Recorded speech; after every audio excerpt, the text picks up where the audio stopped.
आज की हमारी कहानी है अफसर बिटिया। गर्व से ऊंचा सिर, आंखों में आंसू और आह्लादित हृदय, कुछ ऐसी मनोदशा थी श्रेया की। आज आईएएस परीक्षा में देश में तीसरी रैंक आई थी। उसकी एक तरफ जहां स्वयं को गर्वान्वित महसूस कर रही थी, वहीं दूसरी ओर इस संघर्ष यात्रा के अतीत के कुछ पन्नों में खो चुकी थी।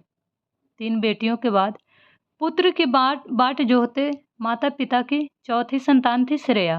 मानो पुत्री जन्म लेकर कोई गुनाह कर दिया। हमेशा पिता के स्नेह को तरसती रही। याद है कैसे देवराज चाचा के समक्ष एक दिन पापा झला उठे, चौथी संतान भी बेटी। हे ईश्वर, इससे अच्छा तो बेऔलाद ही रखता मुझे।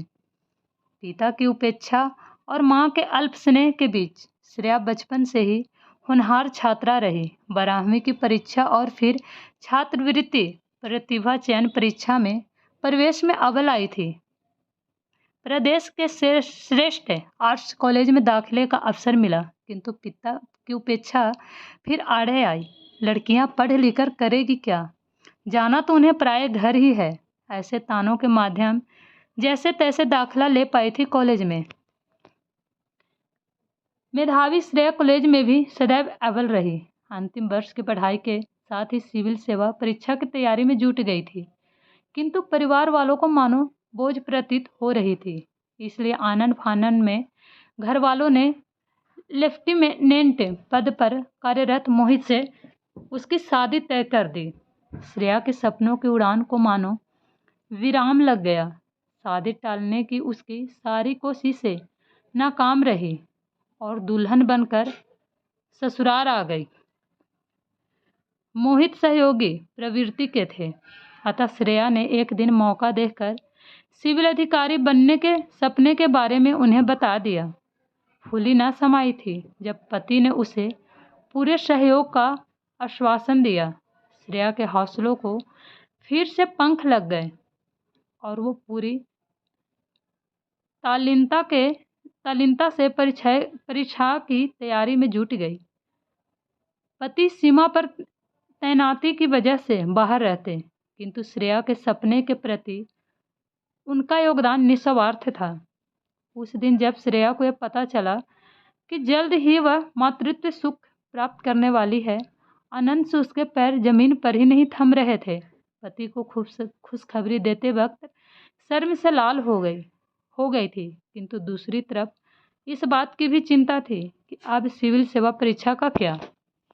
श्रेया की आंखें पुतली बनकर नन्ही जानवी की उसकी जिंदगी में आई। ममता का आंगन किलकारियों से गूंज उठा। मोहित भी आए थे।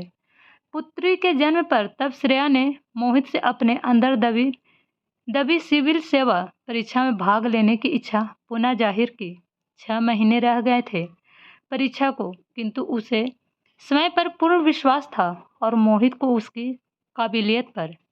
श्रेया पति के सहयोग से पुनः परीक्षा की तैयारी में जुट गई। समस्या थी नन्ही जानवी। मोहित के बाहर होने की वजह से जानवी श्रेया की जिम्मेदारी थी। ऐसे में परीक्षा में सम्मिलित हो पाना कहाँ संभव था। 1 मास का समय शेष था, तो क्या माँ के कर्तव्यों ने बांधी श्रेया परीक्षा से वंचित रह जाएगी। आखिरकार सरकार द्वारा मातृत्व कल्याण की शिक्षा में उठाए कुछ कदमों और मोहित के अथक प्रयासों के बाद परीक्षार्थी श्रेया को नवजात जानवी को साथ लेकर परीक्षा दे सकने की अनुमति मिल गई।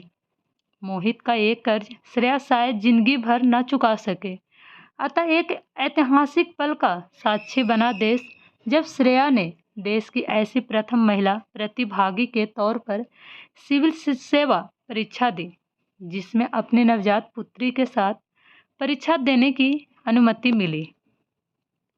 और आज सुखद परिणाम देख भाव विभोर थी श्रेया। पिताजी का भी कॉल आया था क्षमा मांगते हुए। पापा अपनी अफसर बिटिया के लिए सिर्फ इतना बोल सके थे, ईश्वर अगले जन्म क्या, हर जन्म मुझे तुझ जैसी ही बिटिया दे। आज आशीर्वाद में उठ गए थे वो हाथ जिन्हें था कभी उसकी पैदाश पर ऐतराज। नन्ही जानवी अपने अफसर माँ की गोद में अपने सुनहरे भविष्य की कल्पना कर मंद मंद मुस्कुरा रही थी। अगर आपको ये कहानी पसंद आए तो मेरे चैनल को लाइक एंड सब्सक्राइब ज़रूर कीजिएगा।